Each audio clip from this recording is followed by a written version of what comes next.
Hey guys, William Murphy here. Welcome back to the channel and welcome to another video.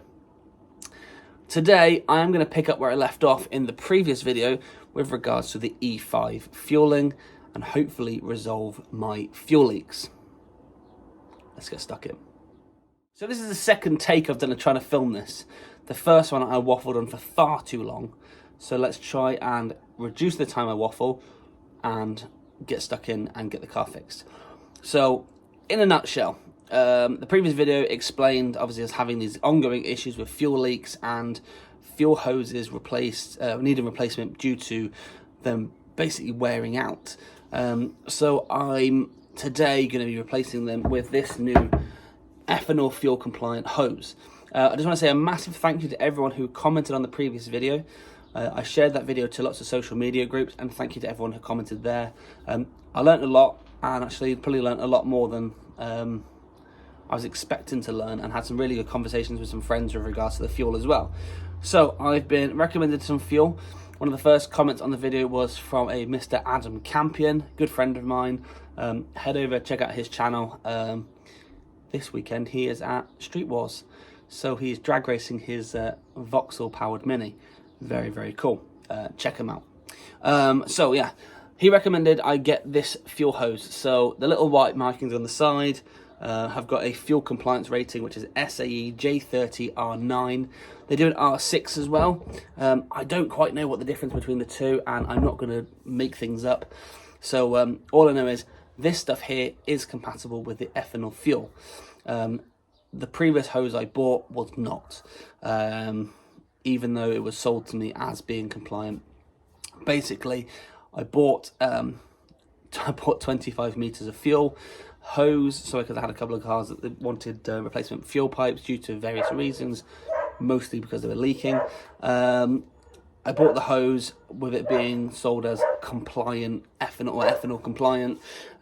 Turns out that I was sold the old style hose that wasn't compliant, had no markings on it, and I was just basically conned. Firstly, I just want to say a huge thank you to everyone for your support and everything on the channel. We've just passed 4,000 subscribers, which just blows my mind. A one-man band, started fixing cars in a shed, actually started fixing cars on the driveway, and then I got this garage built. I've then continued to build stuff in the garage and repair cars and do bits and pieces. A lot of the stuff is Mini based, but there's some things that are BMW or Vauxhall or Renault. I've then, as a result of my YouTube channel and stuff that I've been doing on here, I actually got my job working for Ram Sport, and I head up their social media stuff and the workshop running and all sorts. So absolutely love it, but there's loads of things that have come, some fantastic opportunities that have come through this channel. I've met some fantastic people throughout the way.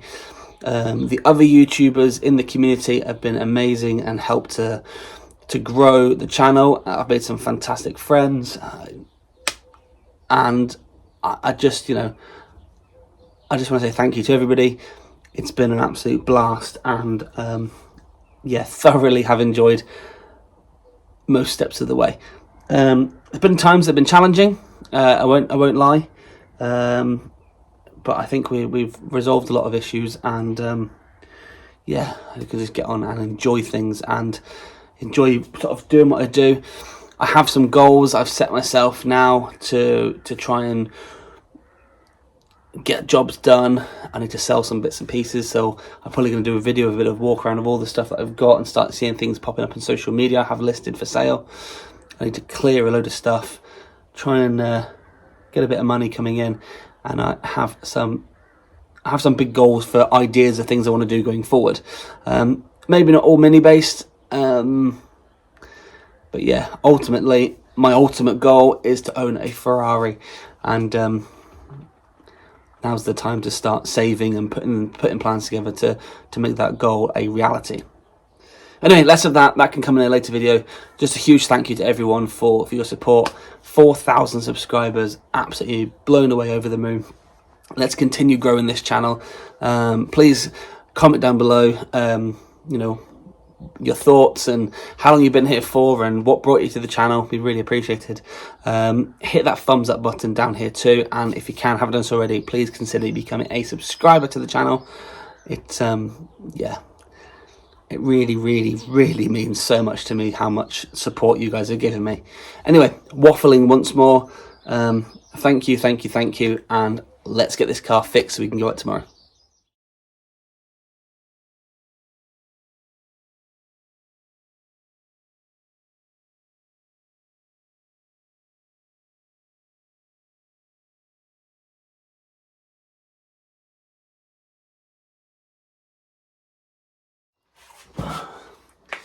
First job done.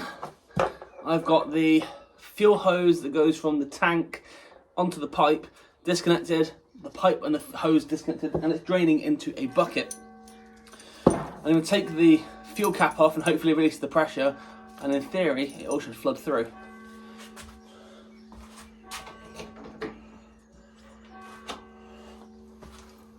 And if you're in the market for a fuel bib, these are awesome. Now while that drains at the back, I'm going to go back to the front of the car and I'm going to start looking at stripping down this front end. So as from the previous video, the pipes need to sort. Where is it? This one there, which goes from the fuel pipe to the pump, and then this one here, which goes from the pump all the way up to the carburetor. Now I wrapped it in this stuff previously.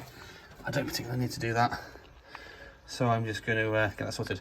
The other bits I'm going to do: strip this apart, 3 screws, take the cap off, remove the float, change the needle, put the float back on, re-put that to the car, and that should hopefully resolve things. Because at the moment, that's my overflow pipe, which is absolutely pouring fuel out. So not good. You can see down the back, it's obviously poured down into the bulkhead, which again, not good. One job I also want to do, which has been an issue with this car since new, well since I rebuilt it, is the ride height. I'm going to adjust the height and hopefully give myself a bit more clearance, especially when we probably have Amber in the back, maybe Amber here, Jasmine here, me in the front, Clover in the front, and well, let's come back to that job. I think we're done. I've just gone to the front and it stopped draining fuel, so I think maybe because it's quite fumy in here, I think I'll fix up this back end and then move on to the front. So for those of you who know, the Mini fuel system is pretty primitive. I've got a small tank over here with a sender unit in there, which is like on a float. I can tell you your gauge how much fuel's in there.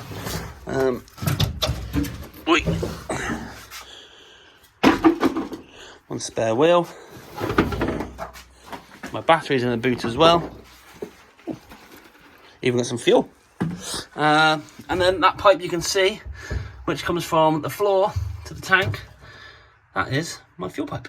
So I'm going to undo that there, pull it off, try and get the new pipe on, cut it to length, secure it both ends.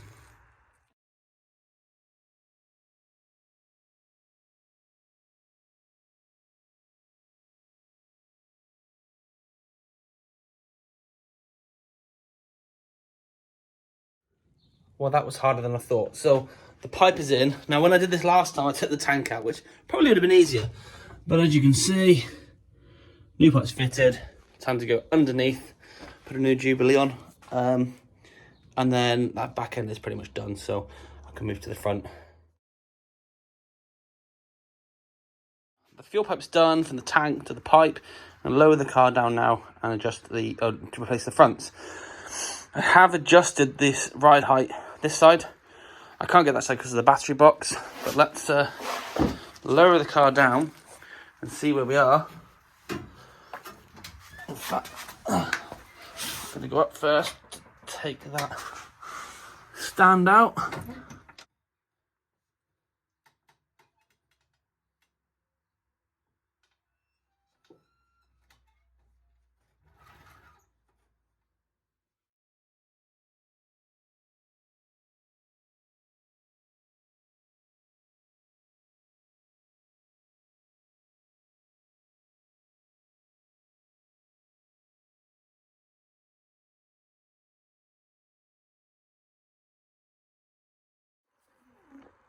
Okay, so this is the fuel float. Now, basically, what happens is it goes this way, and when the level of the fuel rises, this goes up, and you see the little needle that's going up and down the metal bit on top. Effectively, that stops the fuel, starts the fuel, stops the fuel, starts the fuel. I don't know how clear to see this, but the gold one's the new one, and the silver one is the old one.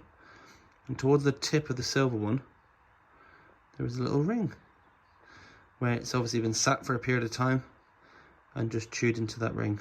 So it's now not creating a seal, and it's basically broken. Out with the old, in with the new. New fuel hose. Down the back, got a new fuel hose going from the pipe to the pump to the valve, and then at the back I've got the same. So put some fuel in it and see how we get on.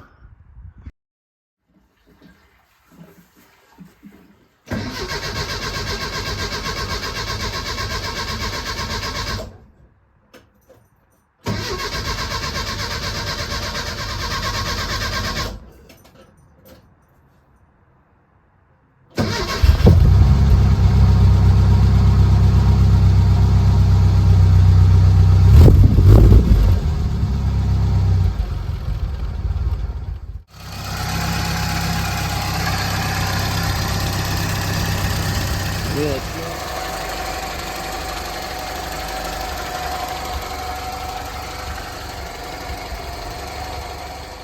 Right, job complete. So I've replaced the brake hoses with a ethanol efficient or ethanol approved fuel lines. I've really kind of filled the tank, I've started the car, I've replaced the float needle, and car runs, drives, no leaks. I say drives, I haven't tested it. I've just adjusted up the rear brakes and reset the ride height, so hopefully I'll have a bit more ground clearance on the rear and less scrubbing. So tomorrow morning, Cars and Coffee starts about 9 o'clock. You can see sweating quite a lot. If I can get the car out, quick little test drive beforehand, fantastic. If not, then the maiden voyage will be Cars and Coffee. So I'll leave this here. Anyway, thank you so much again for everyone that's supported the channel. Thank you everyone for your feedback and such like. I'm hoping this is now going to be the fix and the resolution to eradicate this fuel leak from modern fuels. And all being well, we'll have a fantastic day tomorrow on Father's Day. And yeah, get Mini in again. So anyway, thanks very much for watching. Hope you've enjoyed it. Comment down below, click the thumbs up button, and subscribe if you haven't done so already. Other than that, I'll see you guys in the next one. Take it easy.